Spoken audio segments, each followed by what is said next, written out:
मूल नायक श्री पारसनाथ भगवान की, छठवें तीर्थंकर श्री पद्म प्रभा स्वामी की, भगवान के केवल ज्ञान कल्याणक महामहोत्सव की, केवली सिद्धालय में विराजमान भगवान श्री हनुमान की, सिद्धालय में विराजमान केवली भगवान श्री राम की, और कहीं मत जाओ मेरे भैया सब कुछ यहाँ मिल जाएगा।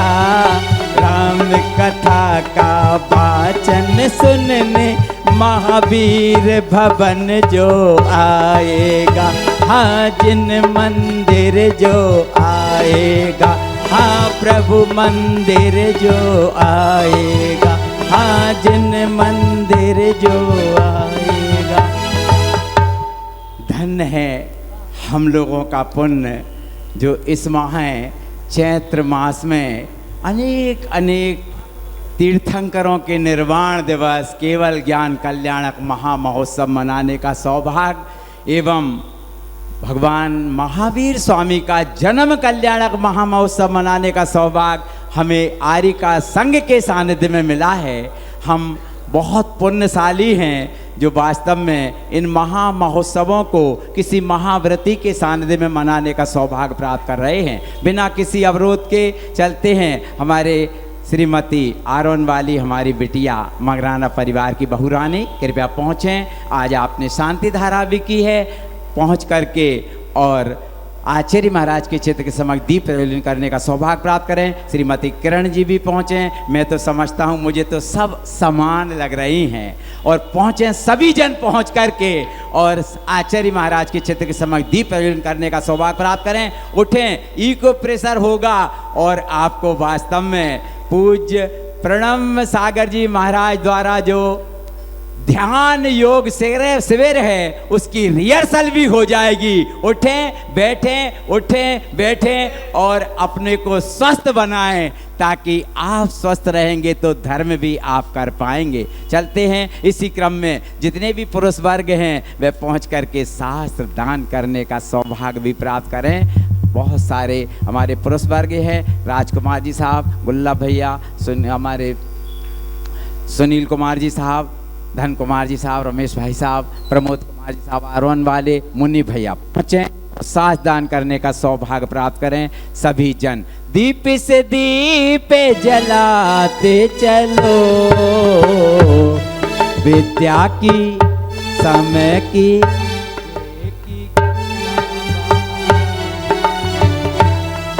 राहों में आए जो दीन दुखी, सबको हृदय से लगाते चलो, विद्या की गंगा बहाते चलो। जिन वाणी मोक्ष नसैनी है, जिन वाणी मोक्ष नसैनी है, जिन वाणी पढ़ो हो सुनो ध्याओ, जिन वाणी पढ़ो रे सुनो ध्याओ, जिन वाणी एही मोक्ष नसैनी है, जिन वाणी मोक्ष नसैनी है, जिन वाणी जो जिन वाणी और न धरत है, जो जिन वाणी और न धरत है, सैनी हो के असहनी है, जिन वाणी मोक्ष न सैनी है, जिन वाणी। बोलो द्वादशांग जिनवाणी माता की। अनंत अनंत पुण्य का अर्जन करने के ये महा उपक्रम होते हैं जिनको आपने प्राप्त किया है। चलते हैं। आप सबकी ओर से पूज्य माता जी को बंदनामी अर्पित करते हुए इस मंगलाचरण के साथ निवेदन करते हैं कि आज राम कथा का भव्य शुभारंभ अपने मुखारबिंद से करें।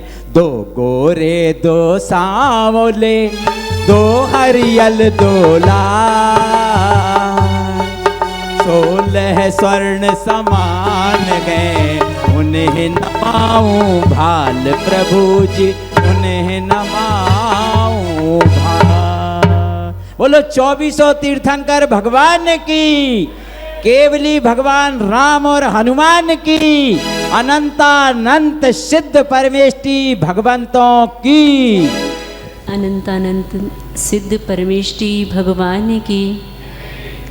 आदिम तीर्थंकर देवादेव 1000 श्री ऋषभनाथ भगवान की, देवादेव 1000 श्री पार्श्वनाथ भगवान की। वर्तमान शासन नायक श्री वर्धमान महावीर भगवान की। प्रातः स्मरणीय परम पूजाचार्य भगवान श्री विद्यासागर जी महामुनि राज की। सराकोद्धारक परम पूज्य आचार्य श्री ज्ञान सागर जी महाराज की। परम पूज्य आचार्य श्री समय सागर जी महाराज की। दीक्षा प्रदाता परम पूज्य आचार्य श्री गे सागर जी महाराज की। शिक्षा प्रदाता अर्हम युग प्रणेता परम पूज्य मुनिवर श्री प्रणम्य सागर जी महाराज की। अहिंसा परमो धर्म की, श्री सिद्ध प्रभु राम भगवान की।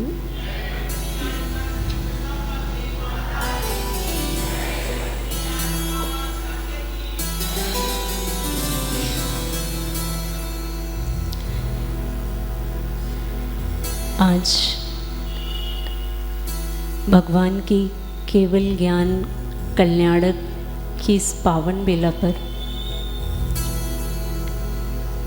सिद्ध प्रभु श्री राम भगवान के इस अद्भुत पावन जीवन चरित्र को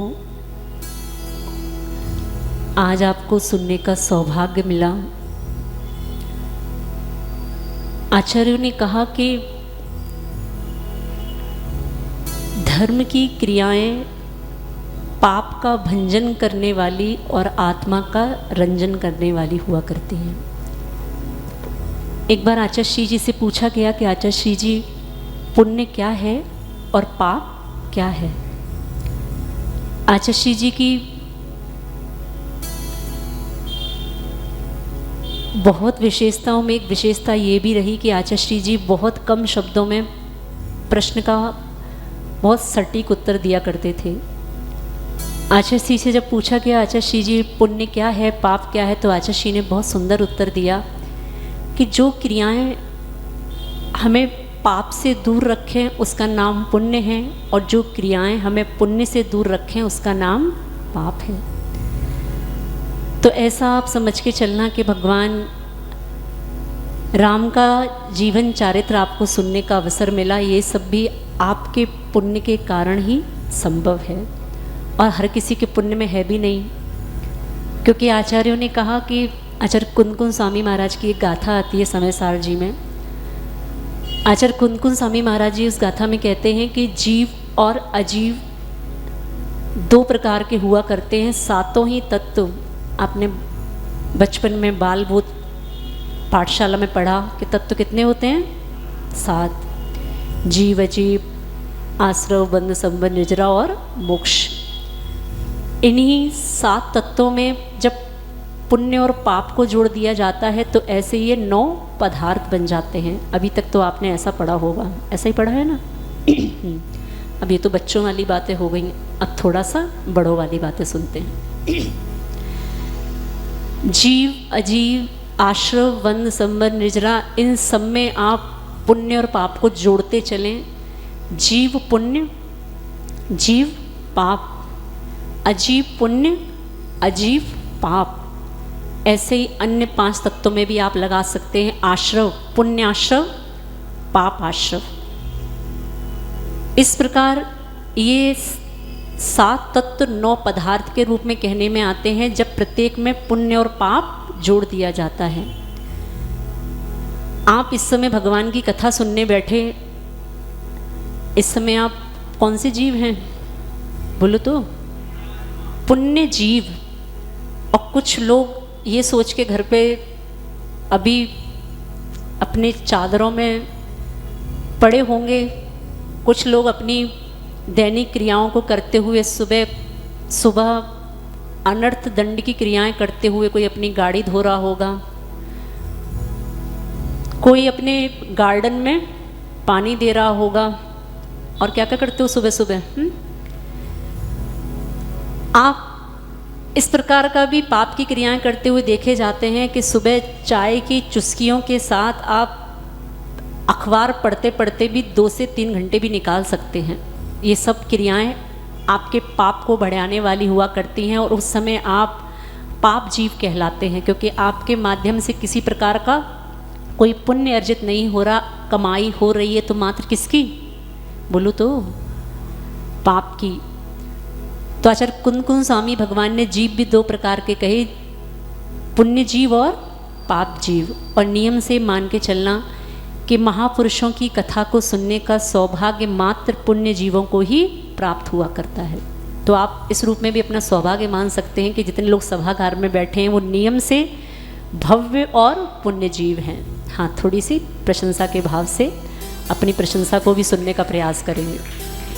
तो इस कथा को थोड़ा सा क्रम और देते हुए कथा चलते चलते बहुत दूर तक चली गई है और जितना हम प्रयास कर रहे हैं इस कथा को समाप्त करें, ये कथा समाप्त होने का नाम नहीं ले रही। कोई बात नहीं, जितना भी सुनने को मिल रहा है ये सब आपके ही पुण्य से मिल रहा है। दोनों हाथों को जोड़ते हुए 2400 तीर्थंकर भगवान का स्मरण करते हुए इस पावन पुनीत कथा को प्रारंभ करेंगे। 2400 जिनराज को प्रणमो बारंबार, रामचरित वर्णन करो तुच्छ बुद्धि अनुसार। ओम श्री विद्यासागराय नमः। ओम श्री प्रणम्य सागराय नमः। रविशेण आचार्य के पद पंकज सिरना, सुमिरे मात सरस्वती हम पर गुरुजनों की वंदना करते बारंबार। भक्ति तुम्हारे चरण की अब कर लो स्वीकार।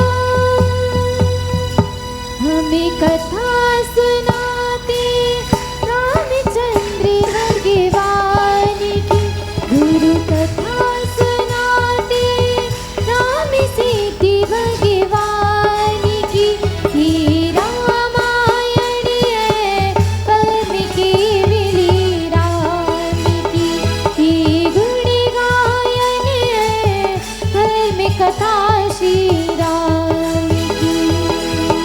जम्बूद्वीपे भरती क्षेत्रे आर्याखण्डे भारते दिशि की नगरी है विख्यात अयोध्या नाम की। यही जन्मभूमि है परम केवली राम की, गुरु कथा सुनाते राम केवली नाम की। ये गुण गायन है धर्म कथा श्री राम की। आज भगवान श्री पदम प्रभु जी की कैवल्य ज्ञान कल्याण के साथ एक और पावन अवसर, तुंगी पर्वत से मोक्ष पधारे श्री हनुमान जी का आज जन्म का अवसर है। इस राम कथा के मंगलाचरण के रूप में आप इस रूप को भी मान सकते हैं कि सब प्रकार के पर्व इस राम कथा के बीच में उपस्थित हुए। चैत्र मास जिसमें भगवान के सबसे अधिक मोक्ष कल्याणक हैं, और पर्वों की श्रृंखला में देखें तो पर्वों की श्रृंखला रुकने का नाम नहीं ले रही। ऐसे श्री हनुमान जी जिनका आप एक नाम सुनते हैं, इस रामायण में भी इनका अच्छा अपना एक किरदार है। आपसे पूछा जाए कि आप हनुमान जी के कितने नामों से आप परिचित हैं, तो कितने नामों से परिचित हैं? बोलो तो एक आध तो, हाँ तेज बोलो। पवनंजय तो उनके पिताजी का है, पवनंजय पुत्र। अच्छा अच्छा, हाँ नहीं, उनके ही नाम जो केवल उनका ही व्यक्तिगत नाम है, पवनंजय पुत्र, अंजना पुत्र, ये तो माता पिता से संबंधित नाम हो गए। श्री हनुमान जी के अगर आप नामों से परिचित हों, हनुमान जयंती तो बहुत मनाते हैं।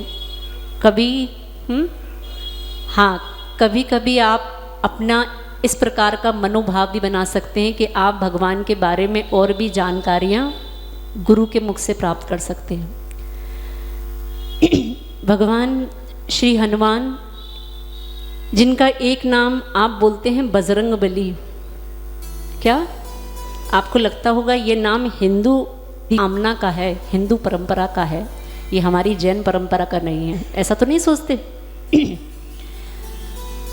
बजरंग बली, आप इस अर्थ का भी अर्थ समझना चाहें तो बजरंग भगवान का नाम क्यों है, इसको भी आज आप सुनने का प्रयास करें। केवली भगवान जो मोक्ष पद को प्राप्त करते हैं, उनका वज्र वृषभ नाराज सहनन हुआ करता है, पता है कि नहीं? हमें माता जी बस अपना पता है। 6 सहनन हुआ करते हैं, इतना पता है कि नहीं? क्यों पाठशाला तो इतनी लंबी चौड़ी चला रखी है, जहाँ देखो वहाँ पाठशाला, जहाँ से निकलो वहाँ पाठशाला। 6 सहनन होते हैं, जिसमें मोक्षगामी पुरुष का, जो महापुरुष मोक्ष जाया करते हैं, उन पुरुषों का वज्र वृषभ नाराज सहनन हुआ करता है। तो ऐसे बजरंग, जिनके अंग वज्र के हैं, अर्थ समझ में आ रहा है? बजरंग बली। जब आप हनुमान जी के जन्म की घटना को सुनते हैं, पढ़ते हैं, तो आता है कि जब हनुमान जी विमान से नीचे गिर गए और गिरने के कारण वो शिला तो चूर चूर हो गई, लेकिन उनके ऊपर खरोंच तक नहीं आई, तो उस समय उनका नाम दिया गया श्री शैल। जिनका शरीर पत्थर के समान है, ऐसे श्री शैल भगवान की। तो ऐसा हनुमान जी का एक नाम श्री शैल आता है। बाद में उनके ही मामा उनको एक द्वीप पर ले गए, जिस द्वीप का नाम है हनरू द्वीप।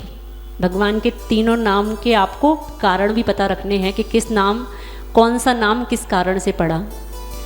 तो पहला नाम जो उनका आता है वो श्री शैल, जो चट्टान पर गिरने के कारण से पड़ा। और जब उनको अपने मामा के यहाँ जब वो ले जाते हैं, वो जीव वहाँ से अपने विमान में हनरू द्वीप पर ले जाते हैं, तब उनका नाम पड़ता है हनुमान। 2 नाम हो गए। तीसरा नाम, भगवान को जब कैवल्य ज्ञान की प्राप्ति होती है, तो वहाँ एक नाम और दिया गया। भगवान का जो अंग हैं वो अंग वज्र के हैं, क्योंकि इनको केवल ज्ञान की प्राप्ति होनी है, और केवल ज्ञान की प्राप्ति के साथ वज्र वृषभ नाराज सहनन नियामक है। तो ऐसे जिनके अंग वज्र के हैं, ऐसे बाहुल बल वाले बजरंग बली। ऐसे भगवान के 3 नामों का परिचय भी आप प्राप्त कर सकते हैं। थोड़ा सा अंतर समझने का प्रयास करेंगे। वाल्मीकि रामायण में आपने टीवी के माध्यम से देखा, सुना, पढ़ा कि जिस समय लक्ष्मण को मूर्छा आ जाती है, लक्ष्मण को रावण के द्वारा फेंकी हुई शक्ति लगती है, तो हनुमान जी संजीवनी बूटी लेने के लिए पूरा का पूरा क्या उठा लाते हैं? पूरा का पूरा पहाड़ ही उठा लाते हैं। लेकिन थोड़ा सा अनेकांत धर्म को समझते हुए हमें जैन धर्म के भाव को भी समझना है कि जैन आचार्यों ने क्या कहा। तो जैन आचार्यों ने किस प्रकार उस हनुमान के द्वारा बूटी लाने का वर्णन किया है कि हनुमान किस प्रकार लक्ष्मण के ऊपर जो शक्ति लगती है, अमोघ शक्ति, उसको किस प्रकार दूर करते हैं। एक व्यक्ति उनके कटक में आता है और कटक में आके वो एक सूचना देता है श्री राम जी को कि जो लक्ष्मण को ये शक्ति लगी है, ऐसी शक्ति दूर करने का मुझे एक उपाय समझ में आता है। एक बार अयोध्या के राजा भरत के ऊपर कोई विपदा आई थी और उसको एक राजा हैं जिनका नाम है द्रोण मेघ। द्रोण मेघ राजा की पुत्री है, उसका नाम है विशल्या। और उस विशल्या के जल में इतनी शक्ति है कि सब प्रकार के रोग, सब प्रकार की बीमारियां उस विशल्या के जल से दूर हो जाती हैं। तो ऐसा जब श्री राम को पता लगता है तो वो हनुमान को बोलते हैं कि तुम विद्याधर हो, तुम तुरंत ही जाओ और भरत से पूछो कि वो द्रोण मेघ राजा कहाँ है और उनकी बेटी विशल्या से स्नपित जल, जो उसके स्नान का जल है, वो उसका लेके आओ और यहाँ आकर लक्ष्मण का उपचार करो। तो आगे किस प्रकार हनुमान अयोध्या जाते हैं भरत के पास, उनसे इस प्रकार का उपचार पूछते हैं दोनों हाथों को जोड़ते हुए, क्योंकि जब तक पूरी विशुद्धि के साथ, पूरे भक्ति भाव के साथ नहीं सुनेंगे, आपके पुण्य में हो सकता है कमी रह जाए। और हम नहीं चाहते, इतनी मेहनत से हम सुना रहे हैं और इतनी मेहनत से आप सुन रहे हैं, तो किसी प्रकार के पुण्य में कमी रहे। तो दोनों हाथों को जोड़ते हुए श्री राम केवली भगवान का स्मरण करते हुए, मर्यादा पुरुष श्री राम, हे सिद्ध प्रभु बलराम। मर्यादा पुरुष श्री राम, है सिद्ध प्रभु बलराम। जो भी लेन का नाम, बिगड़ी बनते सब काम। जो भी लेन का नाम, बिगड़े बनते सब काम। सीता के स्वामी प्राण, हनुमान के जो अभिमान। सीता के स्वामी प्राण, हनुमान के जो अभिमान। प्रभु श्री राम, प्रभु श्री राम, प्रभु श्री राम, प्रभु श्री राम। हर प्राणी जिनको गाता, ना जाति भेद मन लाता। हर प्राणी भेद न जाता, तो जाति भेद न लाता। इक्ष्वाकु वंश की शान, क्षत्रिय प्रभु दया निधान। इक्ष्वाकु वंश की शान, क्षत्रिय प्रभु दया निधान। प्रभु श्री राम, प्रभु श्री राम, प्रभु श्री राम, प्रभु श्री राम। पहले की महिलाएं घर में जब आटा आदि पीसती थी, गेहूं आदि पीसती थी, तो कैसे पीसती थी बोलो तो? नहीं, कितने लोगों ने पीसा है? हैं? एक आध ने भी नहीं? हाँ, एक आध ने पीसा होगा ये। पहले के महिलाएं मजबूत हुआ करती थी क्योंकि सब कार्य हाथ से हुआ करते थे। कुएं से पानी भरना, चक्की चलाना, सब प्रकार के आपकी शारीरिक शक्ति बनी रहा करती थी। आजकल व्यायाम इसीलिए करवाना पड़ता है, योग इसीलिए कराना पड़ता है कि घर में तो सब काम किससे करोगे?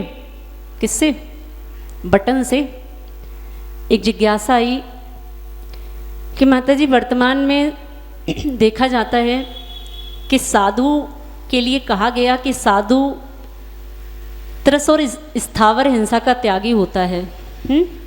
साधु को दो हिंसा का त्यागी बताया, त्रस और स्थावर। और श्रावक के लिए बताया कि श्रावक त्रस हिंसा का त्यागी हो, स्थावर का उसका त्याग नहीं होता। अब जिज्ञासा किसी की भी हो सकती है, लेकिन आपको समझना है कि अगर ऐसी जिज्ञासा आपके मन में भी उठती हैं तो इन जिज्ञासाओं का उत्तर भी आपको प्राप्त कर लेना चाहिए। तो जिज्ञासा ये है कि साधु अगर स्थावर हिंसा का त्यागी है तो चौके में जितनी हिंसा हो रही है, सब्जियां सुधर रही हैं, आहार बन रहा है, उसका दोषी कौन हो सकता है? जिज्ञासा है, किसी के मन में भी आ सकती है। कोई सुधी श्रावक के मन में जब ये जिज्ञासा आई कि माता जी फिर क्यों कहते हैं कि साधु स्थावर हिंसा का त्यागी है, जबकि चौके में जितना सब बनाया जा रहा है वो किसके लिए बोलो तो? अब आपको उस समय समझना है कि ये तो पंचम काल का एक दुष्प्रभाव है कि आपको आहार साधु के लिए बनाना पड़ रहा है। ये तो आपके गलत आचरण के कारण ये सब वर्तमान में देखने को मिल रहा है कि आपको आहार किसके लिए बनाना पड़ रहा है? बोलो तो। एक स्थान पर नियम दिलवाया कि अष्टमी चतुर्दशी को प्रतिदिन श्रावक शुद्ध भोजन करे, कुएं के जल का भोजन करे, और नगर में साधु विराजमान है तो पहले उसका पड़गाहन करे, बाद में क्या करे? बोलो तो, भोजन। क्योंकि भारतीय संस्कृति में सिखाया अतिथि देवो भवा, लेकिन संस्कृति बदल के क्या हो गई? याद नहीं है कुछ, भूल जाते हो। अतिथि देखो भगा। तो ऐसा जब आप समझ के चलना कि अगर ये नियम भी दिलवाया गया तब भी इस प्रकार की एक जिज्ञासा किसी श्रावक के मन में उठी कि माता जी, अगर श्रावक घर घर में शुद्ध भोजन करेगा और साधु का पड़गाहन करेगा तो अगर एक चौका लगाया जाए तो हिंसा कम होगी, और घर घर चौके लगें तो हिंसा ज़्यादा होगी कि कम होगी? हम आपको बात समझाना चाह रहे हैं कि क्या क्या जिज्ञासाएं श्रावक के मन में चल सकती हैं। सब प्रकार की जिज्ञासाएं उठा करती हैं। तो आप इस बात को अच्छे से समझ के चलना कि वर्तमान में जो साधु की चर्या में इस प्रकार का आपको जिज्ञासा उठती है, इसके दोषी भी कौन हैं? साधु वर्ग या श्रावक वर्ग? बोलो तो, अच्छे से स्वीकार तो करो। श्रावक ने जब से शुद्ध भोजन करना बंद किया उसको अब चौका लगाना पड़ रहा है। पहले की संस्कृति होती थी कि व्यक्ति घर में जो माएँ होती थी, घर की जो पत्नी हुआ करती थी, प्रतिदिन, पहले ये सरकार की तरफ से टंकी व्यवस्था, नल की व्यवस्थाएं नहीं हुआ करती थी, कुएं होते थे, खुला स्थान होता था, वहाँ से प्रतिदिन पानी भरा जाता था, शुद्ध जल को लाके घर में प्रतिदिन के मसाले चक्की पे पीसे जाते थे, और प्रतिदिन साग सब्जी भी ताज़ी होती थी, और प्रतिदिन भोजन कैसा बनता था? बोलो तो। और ये बिस्तरों पे बैठने की परंपरा तो वर्तमान की है, पहले के समय की बात नहीं कर रहे हैं हम। मात्र अभी से 20-25 वर्ष पूर्व, हमने भी बचपन में देखा, वो बात हम आपसे कर रहे हैं कि दादी के समय देखा कि जब बिस्तर पे व्यक्ति सो के उठता था तो बिस्तर को तह करके किनारे से रख दिया जाता था। अब बताओ दिन भर सोले में हो कि नहीं हो? जब बिस्तर ही आपका हट गया, अब आपके घर में जो सामग्री है जिसपे कपड़ा आदि नहीं है, तो वस्त्र भी आपके शुद्ध हैं, और पुण्य योग से जब कोई दिगंबर साधु, जब कोई महाव्रती आपके नगर में आता था तो उस समय क्या कर लिया जाता था? राम जी लक्ष्मण सीता के साथ कुटिया में भी पड़गाहन कर रहे हैं कि नहीं? चौका लगा रहे हैं या अपने लिए शुद्ध भोजन कर रहे हैं? बोलो तो, थोड़ा अच्छे से बोलो। तो अगर वर्तमान में आपको साधु के लिए चौका लगाना पड़ रहा है तो उसका दोषी साधु नहीं है, उसका दोषी है, उसका पूरा दोष है आपकी आहारचर्या को, कि आपने अपना शुद्ध भोजन नहीं रखा, आपने डिब्बों के मसाले, आपने सब प्रकार के टंकी का जल, अशुद्ध जल लेना शुरू कर दिया। और फिर जब नगर में साधु आता है तो कहना पड़ता है भैया 2 माता जी आएंगे, कम से कम 2 चौका तो लगा ही लो। होता है कि नहीं? अरे थोड़ा अच्छे मन से तो बोलो। तो ये सब चौका लगाना पड़ रहा है, ये किस कारण से? कि आपने शुद्ध भोजन करना बंद कर दिया। अगर आप स्वयं दाल रोटी चावल सब्जी शुद्ध खाते और नगर में कोई साधु होता तो कलश लेके मंदिर में पहुंच जाते और साधु को अपने घर लेवा लाते, और बाद में क्या करते? आप भी वो बचा हुआ भोजन करते। वास्तव में श्रावक तो इसको कहा। और वर्तमान में क्या हो गया? जिज्ञासाएं फिर लेके आओ बढ़िया अच्छी सी कि माता जी ये चौका लग रहा है, इसमें स्थावर जीवों की हिंसा हो रही है, इसका दोषी कौन? सब दोष हमारे ही मत्थे मड़ोगे, जीने दोगे कि नहीं? साधु को चैन की सांस कहीं लेने दोगे कि नहीं? और गुनाह में तो जब से आए हमें लगता है चैन की सांस तो मिली नहीं है। कोई बात नहीं।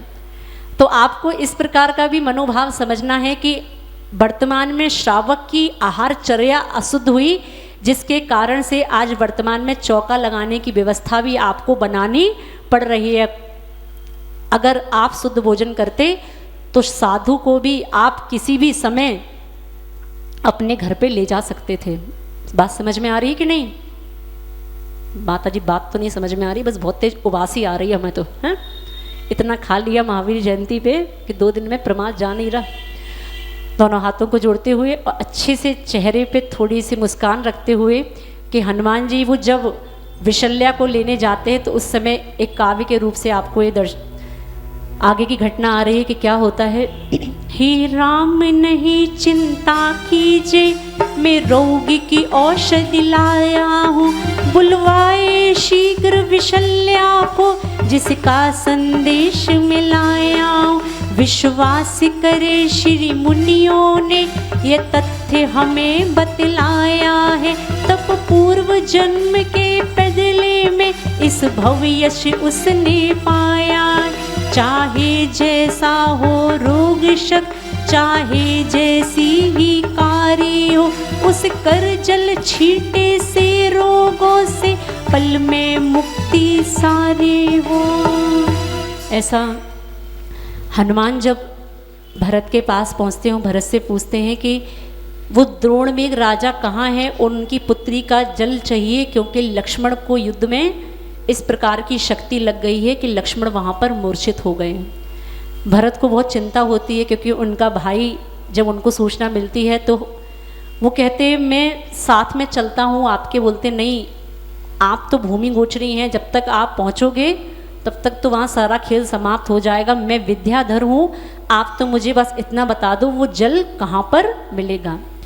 और ऐसे भरत के द्वारा वो द्रोण में एक राजा की पुत्री विशल्या के बारे में जब बताया जाता है तो हनुमान सीधा राजा द्रोणमेघ के पास पहुंचते हैं और उन राजा द्रोणमेघ को पूरी घटना बताते हैं और कहते हैं आपकी पुत्री विशल्या का मुझे उसके स्नान से संचित वो जल मुझे चाहिए। इस प्रकार जब राजा द्रोणमेघ नाम सुनते हैं लक्ष्मण, तब उनको याद आता है कि ये लक्ष्मण तो वही जीव है कि मुनिराज ने बताया था कि तुम्हारा विवाह इन्हीं राम के भाई लक्ष्मण, तुम्हारी पुत्री का विवाह इन्हीं राम के भाई लक्ष्मण से होगा।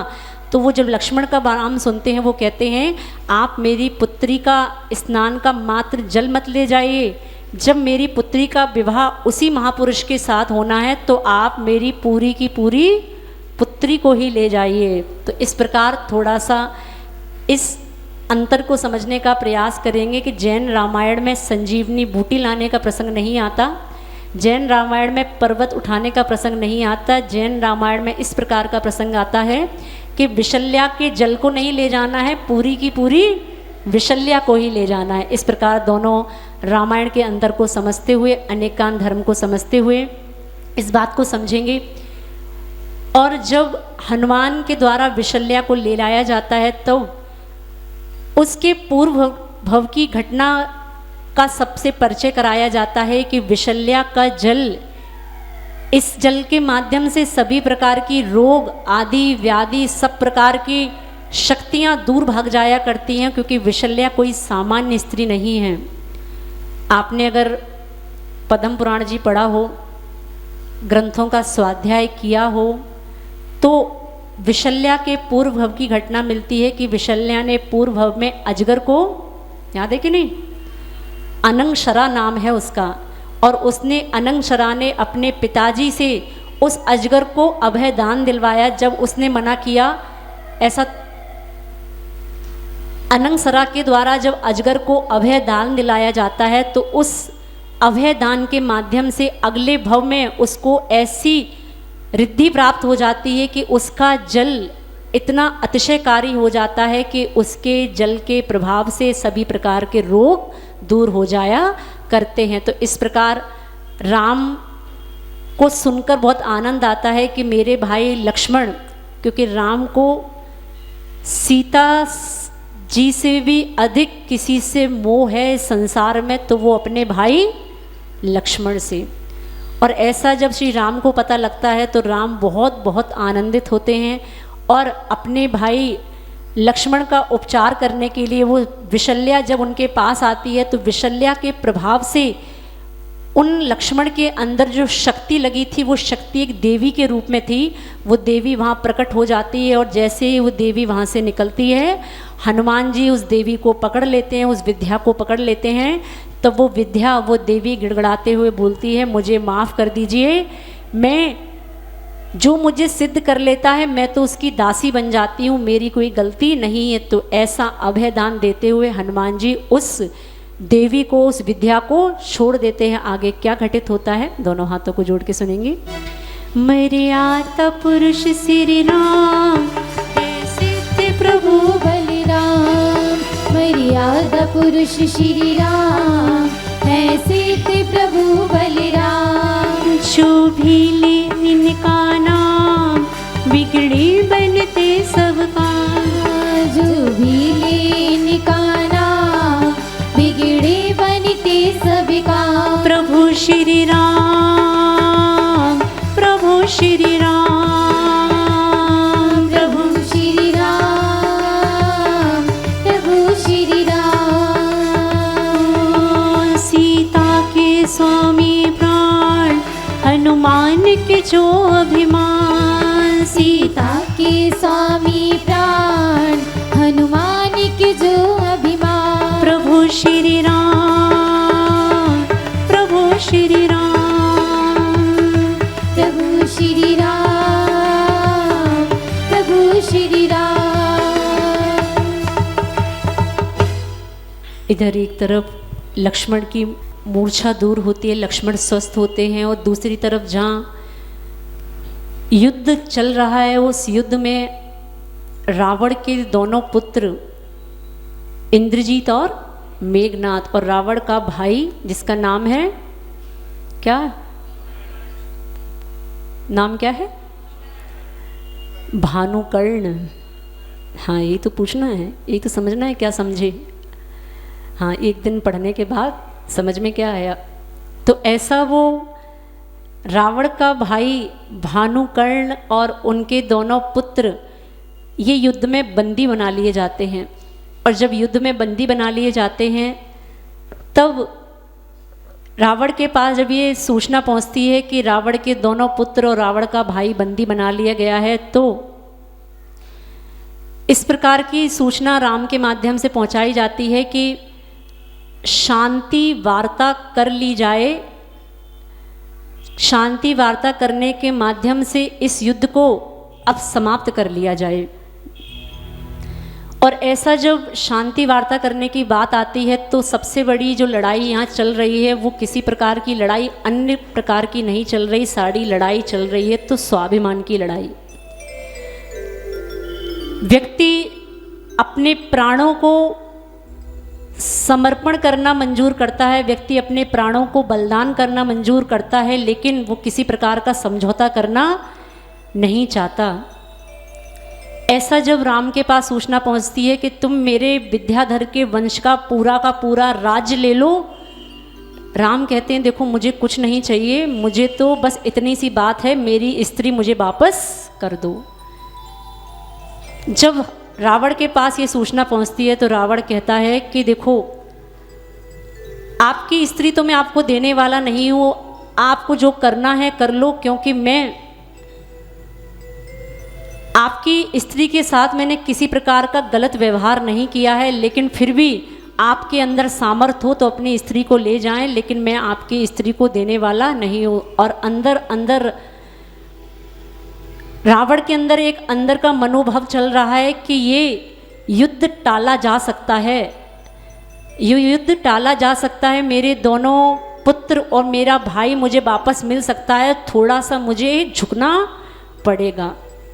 बस रावण जब अंदर विचार करता है अपने अंतरंग मन में, जब उसके अंदर ऐसा द्वंद्व चलता है कि क्या किया जाए, तब वो द्वंद्व की लड़ाई में विजय होती है। तो स्वाभिमान की द्वंद्व की लड़ाई में अगर विजय हुई तो किसकी हुई, स्वाभिमान की। और राम के पास ये सूचना पहुंचा दी जाती है कि शांति वार्ता हमें करने का भाव तो है, लेकिन आपकी स्त्री को देने का भाव नहीं है। और इस प्रकार युद्ध के बीच में वो इंद्रजीत, वो मेघनाथ और भानुकर्ण, जिनको आप कुंभकर्ण जानते हैं, वो तीनों बंदी बना लिए जाते हैं। और बीच में एक पर्व पड़ता है, अष्टानिका महापर्व। और रावण बहुत बड़ा धर्मात्मा है, शांतिनाथ भगवान का बहुत बड़ा भक्त है, वो चाहता है कि अष्टानिका पर्व फाल्गुन के लग चुके हैं, अभी कौन से मनाए थे? इस प्रकार जब फाल्गुन की अष्टानिका पर्व लगते हैं तो रावण के द्वारा युद्ध वहाँ स्थगित कर दिया जाता है और रावण मंदिर में सभी प्रकार की पूजा पाठ आराधना में तल्लीन हो जाता है। और उस समय रावण के मन में एक विचार आता है कि एक विद्या है जिसका नाम है बहुरूपिणी विद्या, जिसके माध्यम से बहुत सारे रूप बनाए जा सकते हैं। तो रावण युद्ध को थोड़े समय के लिए स्थगित करके अष्टानिका महापर्व में, देखो रावण के बारे में आप नकारात्मक तो बहुत कुछ बोलते हैं, एक बिंदु आप देखें कितना बड़ा बिंदु है कि अष्टानिका महापर्व में रावण सब प्रकार की युद्ध कार को छोड़कर कहाँ चला गया? भगवान शांतिनाथ की पूजन करने के लिए। और भगवान शांतिनाथ के पूजन आराधना करने के लिए वो उस समय भाव बनाता है कि मैं एक विद्या सिद्ध करता हूँ जिसका नाम है बहुरूपिणी विद्या। और उस बहुरूपिणी विद्या को सिद्ध करने के लिए बीच में बहुत सारे उपद्रव आते हैं। राम को बिना बताए अन्य विद्याधर के द्वारा रावण पर बहुत सारा उपसर्ग किया जाता है। रावण के आसपास जब बहुत सारा उपसर्ग होता है तो वहाँ इतना बड़ा उपसर्ग भी किया जाता है कि मंदोदरी के रूप में वहाँ इस प्रकार की माया भी रचना की जाती है कि वहाँ के विद्याधर बोलते हैं कि रावण तुम अपनी विद्या सिद्ध कर रहे हो, और मंदोदरी की आवाज़ में कहते हैं कि स्वामी मुझे बचा लो, मुझे बचा लो, ये देखो मेरे साथ क्या हो रहा है, ये मेरे साथ दुर्व्यवहार कर रहे हैं स्वामी, ये मेरे वस्त्रों को फाड़ रहे हैं स्वामी, ये मेरा श्रृंगार उजाड़ रहे हैं। ऐसा मंदोदरी की आवाज़ में उन विद्याधरों के द्वारा बहुत सारा प्रयत्न किया जाता है कि किसी प्रकार इस रावण की विद्या भंग हो जाए, इसका ध्यान भंग हो जाए। लेकिन रावण की इतनी एकाग्रता कि वो किसी प्रकार से अपने ध्यान को विचलित नहीं करता, और एक समय ऐसा आता है कि उसको वो विद्या सिद्ध हो जाती है। आप विचार करके देखें, व्यक्ति अगर इतनी एकाग्रता, इतना ध्यान अगर केवल ज्ञान की प्राप्ति में लगाए तो उसी समय उसको अंतर मुहूर्त में केवल ज्ञान की प्राप्ति भी हो सकती है। इस समय प्रयोजन रावण का कुछ ठीक नहीं है, उसको मात्र राम से बदला लेने का भाव है। और बहुरूपिणी विद्या जब सिद्ध हो जाती है, बहुरूपिणी विद्या सिद्ध होने के बाद वो जब युद्ध में आता है तो वो अनेक प्रकार के अपने सिर, अनेक प्रकार के अपने रूप का भी निर्माण करता है, और जितने वो सिर बनाता है वो सभी के सभी सिर राम के द्वारा, लक्ष्मण के द्वारा काट दिए जाते हैं। बहुरूपिणी विद्या अब उसके पास आ गई है, अब वो किसी भी प्रकार का रूप बना सकता है।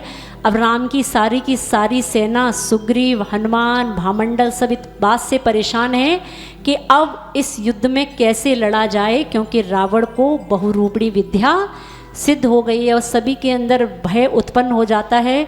और आपको पहले भी बताया कि भय सम्यक दृष्टि जीव और मिथ्या दृष्टि जीव दोनों को अपने अपने भय हुआ करते हैं। सम्यक दृष्टि जीव को भय होता है किससे? अच्छे से बोलो तो पीछे वाले। एक तो हमें लगता है ये ऑडियंस रोज नई आती है, जैसे भैया जी हमारे कभी आते हैं कभी नहीं आते, पीछे वाली महिलाएं ये हमें लगता है आज बदल गई हैं, चेहरे सब कुछ नए नए लग रहे हैं। अब पूछें तो किससे पूछें? तो सम्यक दृष्टि जीव को भय लगता है तो किससे? संसार से।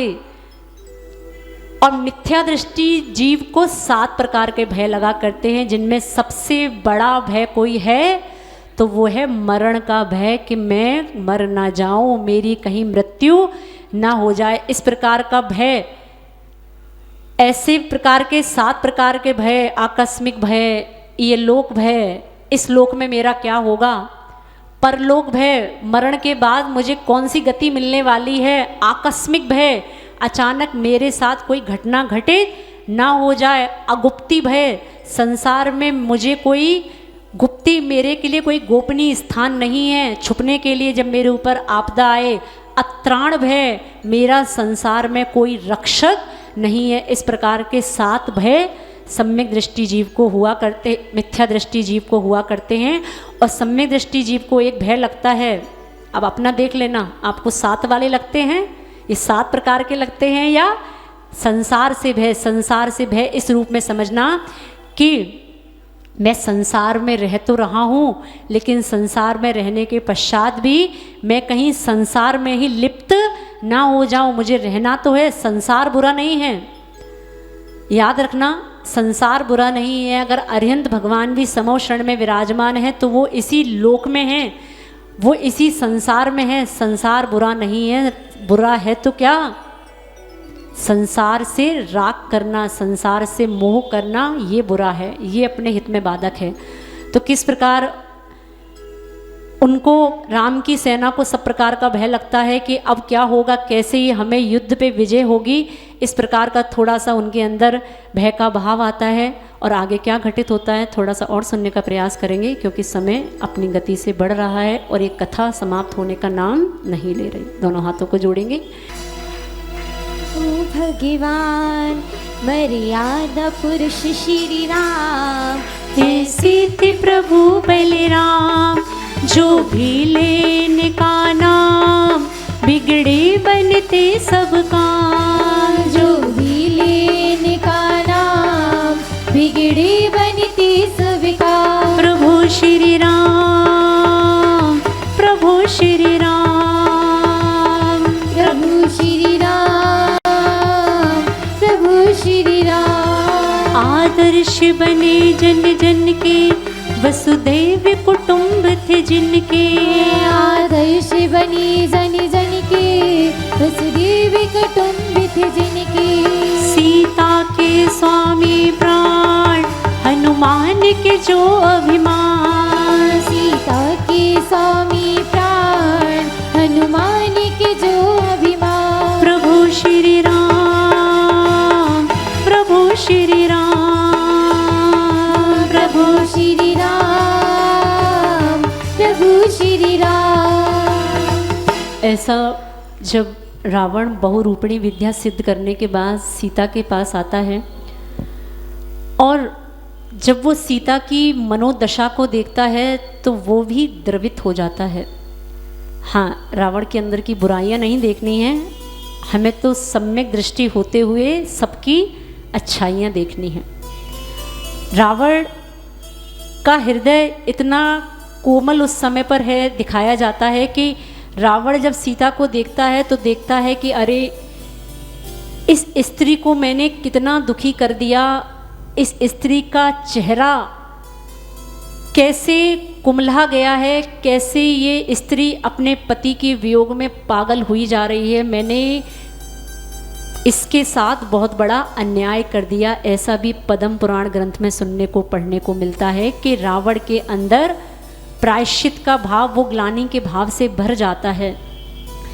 लेकिन सब प्रकार का आत्म सम्मान के भाव के कारण वो मजबूर है, वो विवश है।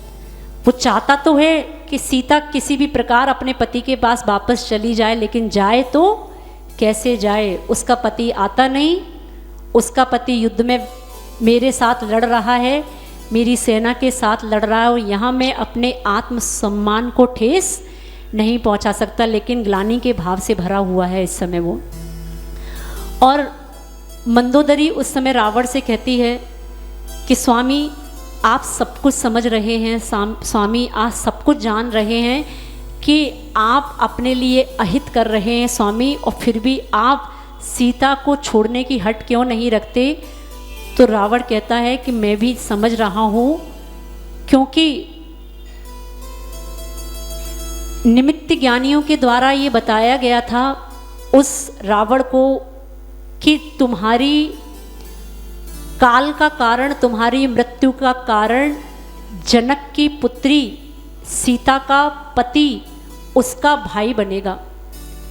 और आप समझते हैं कि आप जिस स्त्री को लेकर आए हैं उसी राजा जनक की पुत्री है, आप सब कुछ जानते हैं स्वामी, फिर भी आप स्वयं ही काल को निमंत्रण क्यों दे रहे हैं। तब रावण मंदोदरी से कहता है, मंदोदरी तुम निशंक रहो, मैं आज जाता हूँ और अपने भाइयों को, अपने पुत्रों को इस विद्या रूपिणी सिद्धि के माध्यम से वापस लेके जरूर आऊँगा, तुम निशंकित रहो, मेरे ऊपर किसी प्रकार की शंका नहीं करो। जरूरी नहीं है जिसने जो वचन बोल दिए उसके वचन सिद्ध हों, सत्य हों, तुम ऐसी कोई चिंता नहीं करो। और मैं आज सब प्रकार के बंधन से अपने भाइयों को, अपने पुत्रों को छुड़वाकर तुम्हारे सामने वापस लाता हूँ। इस प्रकार का रावण अपनी पत्नी मंदोदरी को वचन देते हुए निकल जाते हैं। रावण के पास अभी एक चक्र है। आपने सुना हो कि एक चक्र के माध्यम से जो चक्र प्रतिनारायण को प्राप्त होता है और प्रतिनारायण के पास वो चक्र होता है, बाद में वो चक्र नारायण के पास पहुंच जाता है। तो अभी रावण 3 खंड का अधिपति है। प्रतिनारायण 3 खंड का अभी वो अधिपति है, उसके पास चक्र है। और जब वो युद्ध में पहुंचता है तो उस विद्या के माध्यम से भी उसको युद्ध में सफलता नहीं मिलती। विस्तार बहुत बड़ा है, बहुत विस्तार से पद्म पुराण जी में इसका वर्णन आया युद्ध किस प्रकार होता है, लेकिन इस युद्ध की चर्चा में न पढ़ते हुए इस युद्ध के समापन पर पहुंचते हैं कि किस प्रकार सभी प्रकार का प्रयास करने के बाद जब रावण देख लेता है कि मेरी सब प्रकार की विद्याएं इनके सामने विफल हो गई, अब मैं करूं तो क्या करूं, तो रावण को याद आता है कि मेरे आयुधशाला में एक चक्र है। क्या? एक चक्र है। अब मैं उस चक्र का प्रयोग करना, बस मेरे पास कोई आखिरी समाधान, आखिरी कोई उपाय है तो वो चक्र का प्रयोग ही है। और वो अपनी आंखों को बंद करके शांतिनाथ भगवान का स्मरण करके उस चक्र को याद करते हैं और थोड़ी ही देर में वो चक्र उनके हाथ में उनकी उंगली पे उपस्थित हो जाता है। बस इस युद्ध के समापन की और ये कथा चल रही है। और इस समापन के साथ ही कल थोड़ा सा और सुनेंगे कि आगे युद्ध के समापन के बाद सीता के साथ दोबारा से कर्म का उदय कैसे आता है। और थोड़ा सा आप भी अपने मनोभाव को इस रूप में बना सकते हैं कि इतना बड़ा बड़ा उपसर्ग सहने के बाद किसी प्रकार से सीता अपने दृढ़ संकल्प को रखती है कि जो कुछ मेरे साथ हो रहा है वो किसके कारण, बोलो तो भगवान के कारण। नहीं, भगवान सब पार्षद भगवान का किया धरा है सब कुछ। जितना कुछ भगवान मेरे साथ हो रहा है, भगवान इतना मैंने आपके साथ ऐसा क्या किया था, भगवान मैंने आपका क्या बिगाड़ा था। इस राम कथा के माध्यम से अगर आप जैन श्रावकों के अंदर इतना समीचीन ज्ञान भी प्रकट हो जाता है तो हम समझेंगे हमारा गुना नगर में इस राम कथा को करना सफल हो गया कि आप अपने कर्मों का दोषी जिनेंद्र भगवान को ना ठहराएं। स्वयं किए जो, एक बार अच्छे से 2 पंक्तियां याद करके ही जाना है, चाहे आज याद कर लो चाहे कल तक याद कर लो। स्वयं किए जो कर्म शुभाशुभ फल निश्चय ही वे देते, करे आप फल दे अन्य तो स्वयं किए निष्फल होते। आपके किए हुए कर्मों का उदय ही आपके साथ आपके जीवन में घटित होता है। अगर आपके कर्म, आपके दूसरे के किए हुए कर्म अगर आपके उदय में आने लगे तो आपके किए हुए कर्मों का क्या होगा। याद रखना, जिस समय आप जिनेंद्र भगवान को सभी प्रकार के गलतियों के लिए दोषी ठहराते हैं उस समय समझ लेना कि आपकी मति मारी गई और आपने दुर्गति का बंध कर लिया। कुछ लोग पूछते हैं कि जीव को सब प्रकार का ज्ञान होने के बाद, सब प्रकार का स्वाध्याय होने के बाद भी जीव के अंदर संयम के भाव क्यों नहीं उठते। आचार्यों ने ज्ञान का फल चारित्र कहा। आपके जीवन में सब प्रकार का ज्ञान है, आपने सब प्रकार के ग्रंथों को पढ़ लिया, समय सार, पंचास्तिकाय, लब्धि सार, छपड़ा सार, सारे सार आपको कंठस्थ हो गए, लेकिन फिर भी आपके जीवन में चारित्र नहीं है तो आचार्यों ने उस ज्ञान को निष्फल कहा। कैसा?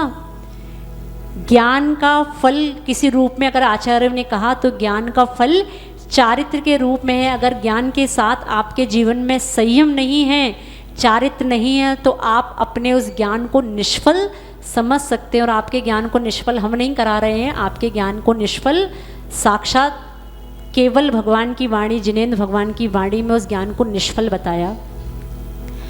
तो ऐसे आप इस बात को भी समझ सकते हैं कि अगर जीवन में आपके चारित्र नहीं हैं, एक बात बता रहे थे कि सभी प्रकार का स्वाध्याय होने के बाद भी, सभी प्रकार के ग्रंथ का पठन पाठन करने के बाद भी अगर जीवन में अगर आपको संयम लेने के भाव नहीं उठ रहे, तो इसका कारण समझना कि हमें दुर्गति का बंध हो चुका। पता है कि नहीं? नहीं पता। अगर आपको कोई नियम लेने के, यम लेने के, महाव्रत लेने के, अणुव्रत लेने के, किसी प्रकार के संयम के भाव नहीं उठ रहे हैं, तो आप समझ लेना आपकी अगली गति दुर्गति के रूप में बंध गई है। कितने लोगों की बंध गई है?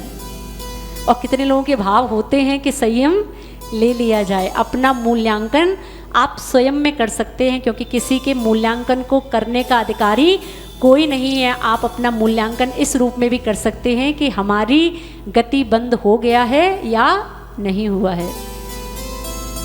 व्रत लेने के भाव उठते हैं कि नहीं? अरे एक बार हमारे सामने ऐसे ही बोल दो, ऐसे ही बोल दो, हमारा मन रखने के लिए बोल दो, माता जी उठते हैं, बोलो तो। और याद रखना, भावना भववर्धिनी और भावना भवनाशिनी। आप प्रतिदिन भावना बनाएं महाव्रती होने के। जब महाव्रती होने के भाव बनाएंगे तो कम से कम अणुव्रती तो बन ही जाएंगे। अणुव्रती होने के भाव नहीं बनाना, अणुव्रती होने की भावना भाओगे तो कम होते होते होते होते फिर कुछ जीवन में बचेगा नहीं, फिर असंयम के असंयमी ही रह जाओगे। तो इस प्रकार एक बात आपको और समझाना चाहते हैं इस राम कथा के माध्यम से। एक बात तो समझ में आ गई ना, क्या? कि जिनेंद्र भगवान को दोषी नहीं ठहराना है।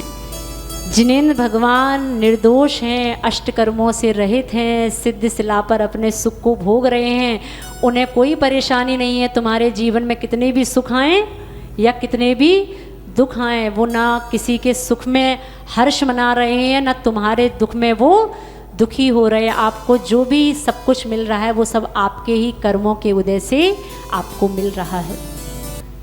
थोड़ा सा अपने ज्ञान को सम्यक ज्ञान बनाते हुए देव शास्त्र गुरु की आराधना में ही अपने जीवन को समर्पित रखना। बस इस राम कथा के माध्यम से आज आपको इतना ही समझाना है। समझ आ रहा है कि नहीं? अच्छे से बोलो तो। आ रहा है, आ रहा है। और कब तक आएगा? जब तक हमारे शरीर में, जब तक हमारी चेतना बनी हुई है तब तक हमें समझ में आ रहा है। और जब समझ में नहीं आए तो समझ लेना आज हम चेतन से अचेतन हो गए। समझ में आ रहा है कि नहीं? जैन लोगों को समझाना लोहे के चने चबाने के समान हो गया है वर्तमान में। यहाँ पे तो आके इतने शरीफ, इतने भोले भाले लगेंगे भगवान के सामने। इतना भोला श्रावक तो चतुर्थ काल में भी नहीं रहा होगा जितना आज पंचम काल में है। मंदिर में आके पीला धोती दुपट्टा पहनने के बाद व्यक्ति इतना अच्छा लगने लगता है, इतना ईमानदार लगने लगता है कि अंदर के सब प्रकार के कुटिल भाव उसके उस धोती दुपट्टा के माध्यम से पीले हो जाते हैं। और धोती दुपट्टा उतारते ही वो फिर काला का काला हो जाता है। होता है कि नहीं? नहीं होता। गुनाह के लोग सब अच्छे हैं, बहुत अच्छे हैं। आप इस बात को भी समझने का प्रयास करें कि आप, क्योंकि आपके समाज में रहते हुए अब लगभग कितने दिन हो गए? क्या तारीख है आज? 12 है। आपकी समाज में आए हुए लगभग हमको आज 22 दिन हो गए। और 22 दिन में अब हमने इतना तो समझ लिया कि समाज में क्या क्या चल रहा है। रात्रि में सब प्रकार के व्यसन करने के बाद, रात्रि में 12-1 बजे तक सब प्रकार के व्यसन करो और सुबह नहा धो के धोती दुपट्टा पहन के कहाँ आ जाओ? बोलो तो। व्यसन नहीं समझते। सब प्रकार का गुटखा, तमाकू, गलत चीज़ें रात भर सेवन करो और सुबह नहा धो के कहाँ आ जाओ? मंदिर में पीला धोती दुपट्टा पहन के भगवान हमसे ज़्यादा शुद्ध परिणाम और हमसे बड़ा सम्यक दृष्टि तो जिनेंद्र भगवान आपके मंदिर में कोई और है ही नहीं। अब गलती से शांति धारा का लोटा किसी और ने पकड़ लिया तो बस तुम कौन? बोलियों की व्यवस्था शायद इसीलिए है। आप इस बात को भी समझने का प्रयास करें कि वर्तमान में अगर आपको जिनेंद्र भगवान के चरणों को स्पर्शित करने का सौभाग्य मिल रहा है तो इस सौभाग्य को कभी नष्ट मत होने देना। आज आप इस महान जैन कुल में उत्पन्न हुए जहाँ से सिद्ध पद की प्राप्ति भी होती है, जहाँ से एक अंजन भी निरंजन बन जाता है, ऐसे आप उच्च महान कुल में पैदा हुए जिसको ऋषभदेव भगवान का कुल कहा।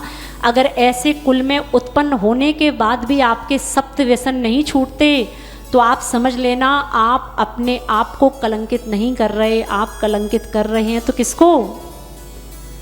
भगवान महावीर स्वामी जिनका आपने परसों जन्म कल्याणक मनाया, ऐसे भगवान को आप कलंकित कर रहे हैं। क्योंकि आप जब किसी प्रकार के व्यसन करते हैं तो सामने वाला व्यक्ति जो आपको अच्छे से जानता है वो कहते हुए नहीं चूकता क्या कि भाई साहब रात भर तो कुछ और थे और सुबह कुछ और हो। ऐसा भी आप अपना साथ अगर मायाचारी का भाव रखते हैं तो याद रखना आप मायाचारी धर्म के साथ नहीं कर रहे, आप मायाचारी अपने स्वयं के साथ ही कर रहे हो। अगर आप सप्त व्यसन के त्यागी नहीं हैं तो मंदिर में जिनेंद्र भगवान को स्पर्शित करना आज से ही छोड़ देना। इस बात को हम कह रहे हैं। ये प्रत्येक समाज की एक विडंबना हो गई है कि रात में व्यक्ति सब प्रकार का व्यसन करने के बाद सुबह नहा धो के साक्षात जिनेंद्र भगवान को स्पर्शित, उनकी मूर्ति को स्पर्शित करता है, अभिषेक करता है, बड़ी बड़ी बोलियां लगा के शांति धारा भी कर लेता है और अंदर वास्तव में वो खुद जानता है कि वो इस कार्य का हकदारी नहीं है। आचार्यों ने बताया कि अगर आप जिनेंद्र भगवान की मूर्ति को स्पर्शित करते हैं तो अगले भव में, आपको शायद पहले भी बता चुके हैं लेकिन कुछ नए लोग भी होते हैं, इस कारण से दोबारा बताने का भाव बना कि आप अगर इस भव में जिनेंद्र भगवान को स्पर्शित कर रहे हैं, इस बात को ध्यान में रखते हुए कि आप इसके योग्य नहीं हैं, तो अगले भव में याद रखना नियम से आप जिनेंद्र भगवान को स्पर्शित करने योग्य नहीं बचेंगे। आपको ऐसी कोई असाध्य बीमारियां हो जाएंगी, आपको ऐसे कोई रोग हो जाएंगे जिनके कारण आप जिनेंद्र भगवान को स्पर्शित नहीं कर सकते। इसलिए मंदिर में एक पर्चा, एक बैनर आप लगवा सकते हैं कि किसी प्रकार का व्यसन करने वाला व्यक्ति जिनेंद्र भगवान को स्पर्शित करके अभिषेक ना करे। हो सकता है कि नहीं? इंदौर में एक जिनालय है, इंदौर में एक जिनालय है, उस मंदिर के बाहर अब ये सूचना लिख गई है कि सप्त प्रकार के व्यसन को करने वाला व्यक्ति मंदिर में श्री जिनेंद्र भगवान की प्रतिमा को ना स्पर्शित करे। अब जब स्पर्शित नहीं करेगा तो अभिषेक कैसे करेगा? तो आप गुना वालों, आपने 2 दिन पहले एक बहुत अच्छा कार्य किया, उस कार्य के लिए भी आपकी अनुमोदना। और उस कार्य के साथ आप इस कार्य को भी कर सकते हैं कि मंदिर के बाहर एक फ्लैक्स लगा के आप ऐसा भी लिख सकते हैं कि सब प्रकार के व्यसनों को करने वाला व्यक्ति जिनेंद्र भगवान को स्पर्शित ना करे। तैयार हो कि नहीं हो? अब तैयार तो वो ही नहीं होंगे जो करते हैं, तैयार तो वो लोग नहीं होंगे ना जो स्वयं इन व्यसनों को किया करते हैं। आप खुद विचार करके देखना, जब व्यक्तियों से पूछते हैं कि गुटखा खाते हो? जी माता जी। तम्बाकू खाते हो? जी माता जी। अभिषेक करते हो? जी माता जी। बात समझ में आ रही है कि नहीं? तो आपको इस प्रकार का अच्छा मनोभाव भी श्री राम भगवान की कथा के माध्यम से सीखना है। मात्र कथा को सुनना नहीं है, कथा को सुनने के साथ उसको गुनना है और जीवन में कुछ अच्छा बुनना भी है। इसी भावना के साथ श्री सिद्ध प्रभु राम भगवान की ओम अरहम बोल सभी कार्य की से, दोनों हाथ ऊपर, ओम अरहम। हाँ, थोड़े हाथ जो नाजुक हो गए मोबाइल चलाते चलाते थोड़ा मजबूत करो।